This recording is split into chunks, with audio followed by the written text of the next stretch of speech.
Hare Krishna, Radhe Radhe. Welcome to my channel. तो जी कैसे हो आप सभी लोग। उम्मीद करती हूँ कि राधे कृष्ण जी की कृपा से आप सभी लोग अच्छे होंगे और स्वस्थ होंगे। तो जी आज की वीडियो में हम जानेंगे श्रीमद् भगवत गीता के पहले अध्याय का महात्म्य। तो चलिए शुरू करते हैं हम श्रीमद् भगवत गीता के पहले अध्याय का महात्म्य। फिर उसके बाद हम श्रीमद् भगवत गीता के पहले अध्याय का पाठ करेंगे। तो ये पितृपक्ष शुरू होने वाले हैं। पितृपक्ष में गीता का पाठ और महात्म्य सुनना बहुत ही अच्छा रहता है, क्योंकि इससे हमारे पितरों को शांति मिलती है। वैसे भी अगर हम गीता का पाठ रोज पढ़े तो हमें गीता से अपने जीवन के प्रश्नों के उत्तर भी मिलते हैं। गीता पढ़ना जीवन में बहुत ही अच्छा होता है, तो आपको रोज गीता का पाठ जरूर करना चाहिए। तो चलिए आज से हम शुरू करते हैं श्रीमद् भगवत गीता। तो सबसे पहले हम श्रीमद् भगवत गीता के पहले अध्याय का महात्म्य जान लेते हैं। तो जी श्री पार्वती जी ने कहा, भगवान आप सब तत्वों के ज्ञाता हैं। आपकी कृपा से मुझे श्री विष्णु संबंधी नाना प्रकार के धर्म सुनने को मिले, जो समस्त लोगों का उद्धार करने वाले हैं। देवेश, अब मैं गीता का महात्म्य सुनना चाहती हूँ, जिसका स्मरण करने से श्री हरि में भक्ति बढ़ती है। श्री महादेव जी बोले, जिनका श्री विग्रह अलसी के फूलों के भांति श्याम वर्ण का है, पक्षी राज गरुड़ ही जिनके वाहन हैं, जो अपनी महिमा से कभी च्युत नहीं होते हैं तथा शेषनाग की शैया पर शयन करते हैं, उन भगवान महाविष्णु की हम उपासना करते हैं। एक समय की बात है, मूर दैत्य के नाशक भगवान विष्णु शेषनाग के रमणीय आसन पर सुखपूर्वक विराजमान थे। उस समय समस्त लोगों को आनंद देने वाली भगवती श्री लक्ष्मी ने आदर पूर्वक प्रसन्न किया। श्री लक्ष्मी जी ने पूछा, भगवान आप संपूर्ण जगत का पालन करते हुए भी अपने ऐश्वर्य के प्रति उदासीन से होकर जो इस क्षीर सागर में नींद ले रहे हैं, इसका क्या कारण है। श्री भगवान बोले, सुमुखी मैं नींद नहीं लेता हूँ, अपितु तत्व का अनुसरण करने वाली अंतर्दृष्टि के द्वारा अपने ही महाश्वर तेज का साक्षात्कार कर रहा हूँ। देवी, ये वही तेज है जिसका योगी पुरुष कुशाग्र बुद्धि के द्वारा अपने अनंतकरण में दर्शन करते हैं, तथा जिसे मीमांसक विद्वान वेदों का सार तत्व निश्चित करते हैं।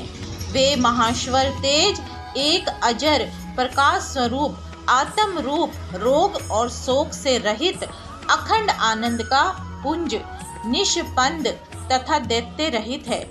इस जगत का जीवन उसी के अधीन है, मैं उसी का अनुभव करता हूँ। देवेश्वरी, यही कारण है कि मैं तुम्हें नींद लेता सा प्रतीत हो रहा हूँ। श्री लक्ष्मी जी ने कहा, ऋषिकेश आप ही योगी पुरुषों के ध्येय हैं।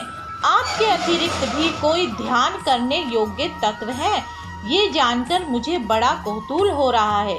इस चराचर जगत की सृष्टि और संहार करने वाले स्वयं आप ही हैं। आप सर्व समर्थ है। इसी प्रकार की स्थिति में होकर भी यदि आप उस परम तत्व से भिन्न हैं, तो मुझे उसका बोध कराइए।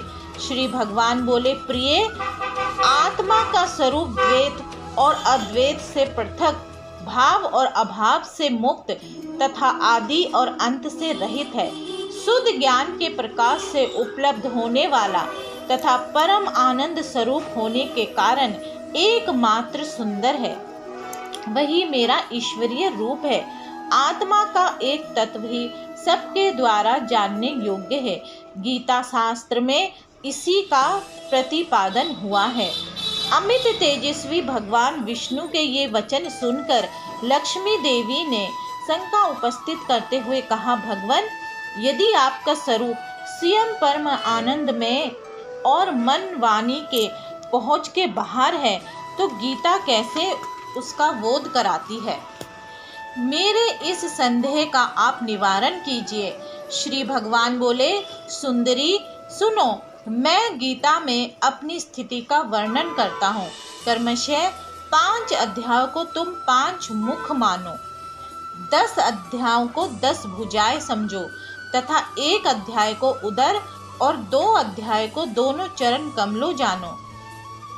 इस प्रकार ये 18 अध्यायों की वाणी में ईश्वरीय मूर्ति की समझनी चाहिए। ये ज्ञान मात्र से ही महान पातकों का नाश करने वाली है। जो उत्तम बुद्धि वाला पुरुष गीता के या आधे अध्याय का अथवा एक आधे या चौथाई श्लोक का भी प्रतिदिन अभ्यास करता है, वे सुसमार्ग के सम्मान मुक्त हो जाता है। श्री लक्ष्मी जी ने पूछा, देव सुशर्मा कौन था, किस जाति का था और किस कारण से उसकी मुक्ति हुई? श्री भगवान बोले, प्रिय, सुशर्मा बड़ी खोटी बुद्धि का मनुष्य था। पापियों का तो वे शिरोमणि ही था। उसका जन्म वैदिक ज्ञान से सुनने एवं क्रूरतापूर्ण कर्म करने वाले ब्राह्मणों के कुल में हुआ था। वह ना तो ध्यान करता था, ना जप, ना होम करता था, ना अतिथियों का सत्कार। वह लंपट होने के कारण सदा विषयों के सेवन में ही आसक्त रहता था। हल जोतता और पत्ते बेचकर जीविका चलाता था। उसे मदिरा पीने का व्यसन था तथा वह मांस भी खाया करता था। इसी प्रकार उसने अपने जीवन का दीर्घ काल व्यतीत कर दिया। एक दिन मूढ़ बुद्धि सुशर्मा पत्ते लाने के लिए किसी ऋषि के वाटिका में घूम रहा था। इसी बीच में काल रूपी धारी काले सांप ने उसे डस लिया। सुशर्मा की मृत्यु हो गई। तदंतर वे अनेक नरकों में जा वहां की यातनाएं भोग कर मृत्यु लोक में लौट आया और वहां बोझ ढोने वाला बैल हुआ। उस समय किसी पड़गनु अपने जीवन को आराम से व्यतीत करने के लिए उसे खरीद लिया। बैल ने अपनी पीठ पर पड़ुंका का भार ढोते हुए बड़े कष्ट से 7-8 वर्ष बिताए।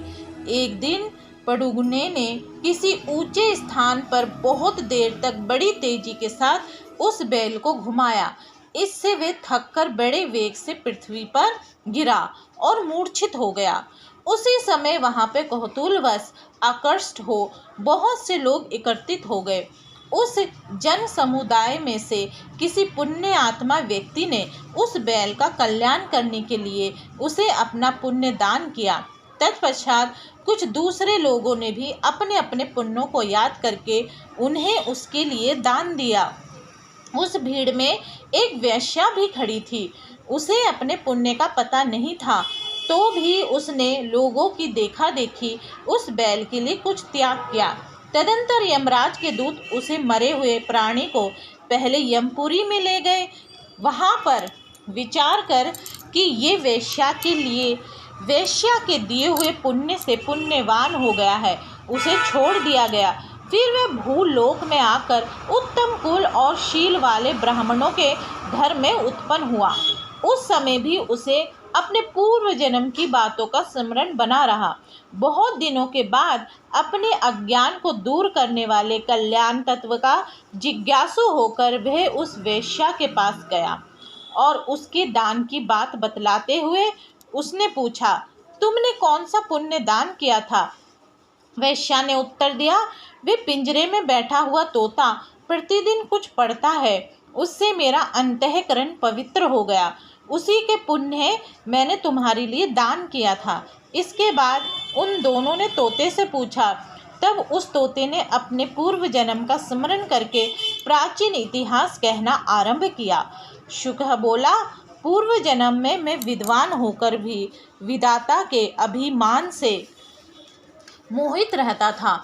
मेरा राग द्वेष इतना बढ़ गया था कि मैं गुणवान विद्वानों के प्रति भी ईर्ष्या भाव रखने लगा। फिर समय अनुसार मेरी मृत्यु हो गई और मैं अनेकों घृणित लोकों में भटकता फिरा। उसके बाद इस लोक में आया। सद्गुरु की अत्यंत निंदा करने के कारण तोते के कुल में मेरा जन्म हुआ। पापी होने के कारण छोटी अवस्था में ही मेरा माता पिता से वियोग हो गया। एक दिन मैं ग्रीष्म ऋतु में तपे हुए मार्ग पर पड़ा था। वहाँ से कुछ श्रेष्ठ मुनि मुझे उठा लाए और महात्माओं के आश्रय में आश्रम के भीतर एक पिंजरे में उन्होंने मुझे डाल दिया। वही मुझे पढ़ाया गया। ऋषियों के बालक बड़े आदर के साथ गीता के प्रथम अध्याय की आवृत्ति करते थे। उन्हीं से सुनकर मैं भी बारंबार पाठ करने लगा। इसी बीच में एक चोरी करने वाले बहेलिये ने मुझे वहां से चुरा लिया। तत्पश्चात इसी देवी ने मुझे खरीद लिया। यही मेरा वृत्तांत है जिसे मैंने आप लोगों से बता दिया। पूर्व काल में मैंने इस प्रथम अध्याय का अभ्यास किया था, जिससे मैंने अपने पापों को दूर किया है। फिर उसी से इस वेश्या का भी अनंतकरण शुद्ध हुआ है और उसी के पुण्य से द्विज श्रेष्ठ सुशर्मा भी पाप मुक्त हुए हैं। इसी प्रकार परस्पर वार्तालाप और गीता के प्रथम अध्याय का महात्म्य की प्रशंसा करके वे तीनों निरंतर अपने अपने घर पर गीता का अभ्यास करने लगे। फिर ज्ञान प्राप्त करके वे मुक्त हो गए। इसलिए जो गीता के प्रथम अध्यायों को पढ़ता है, सुनता तथा अभ्यास करता है, उसे इस भव सागर को पार करने में कोई कठिनाई नहीं होती है। तो जी आज की वीडियो में बस इतना ही। अगले अध्याय में हम गीता का प्रथम अध्याय करेंगे। तो जी आज की वीडियो आपको कैसी लगी? उम्मीद करती हूँ कि आपको आज की वीडियो अच्छी लगी होगी। अगर आपको आज की वीडियो और आज की कथा आपको अच्छी लगी हो तो वीडियो को लाइक एंड शेयर करना ना भूले। हरे कृष्णा, राधे राधे।